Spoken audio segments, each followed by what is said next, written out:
இப்போ வந்து ஒரு என்ஜிஎக்ஸ் பில்லிங் மிஷின் வந்து டெமோ பார்க்க போகிறோம். இது வந்து நல்ல இருக்கும் குவாலிட்டி. இது பாருங்கள், இதுதான் பில்லிங் மிஷினு. இது நம்மளோட நம்பர், என்னுடைய number, contact number, sales and service இது கான்டாக்ட் பண்ணுங்கள். இதில் நான் பில் அடிக்கிறேன் பாருங்கள். 1 வெஜ் பிரியாணின்னு வருது. வெஜ் பிரியாணி 2 எத்தனை பிரியாணின்னு கொடுக்குறேன். 2 இப்போ 2 தைக்கிறேன். பன்னீர் பிரியாணின்னு வருது. 2 இப்போ 5 பிரியாணியும் கொடுக்குறேன். 2 இப்போ 3 தைக்கிறேன். 2 மஷ்ரூம் கறின்னு வருது. ஒரு 5 கொடுக்குறேன். 2 இப்போ 2 தைக்கிறேன். பாருங்கள், வெஜ் பிரியாணி 2 போட்டிருக்கேன். என்ன ஐட்டம் அடிச்சிருக்குன்னு ஒரு டிஸ்பிளே வந்து வெஜ் பிரியாணி, பன்னீர் பிரியாணி, மஷ்ரூம் கறி. சரிங்களா, 2 5 குவாலிட்டி போட்டிருக்கேன். சரிங்களா, இப்போ இதில் 2 கட்டிட்டு என்ன பில்லு வருதுங்க. பில்லு இந்த மாதிரி வந்து பார்த்துக்கோங்க. இந்த மாதிரி வந்துடும் பில்லு. இது நம்மளோட கம்பெனி நம்பர்.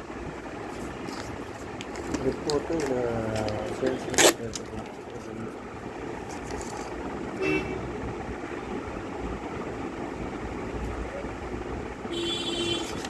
அப்புறம் ரிப்போர்ட்டு எஸ்கேப் கொடுக்குறேன்.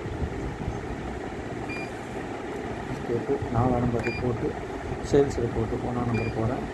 ஐட்டம் வைஸ் வேணுமா, பில் வைஸ் வேணுமா, டைவ் வைஸ் வேணுமா, சம்மரி வேணுமா. நான் ஐட்டம் வைஸ் 1 கொடுக்குறேன். எந்த டேட்டு 2. சரிங்களா, 2 டேட்டு 2 கொடுத்துட்டு இது வந்துடும். என்ன ஐட்டமாக சேல்ஸ் ஆகிருக்கணும் வந்து வெஜ் பிரியாணி வந்து 90 ரூபாய்க்கு விற்றுருக்கு. பன்னீர் பிரியாணி 9 விற்றுருக்கு. மஷ்ரூம் பிரியாணி 6 விற்றுருக்கு.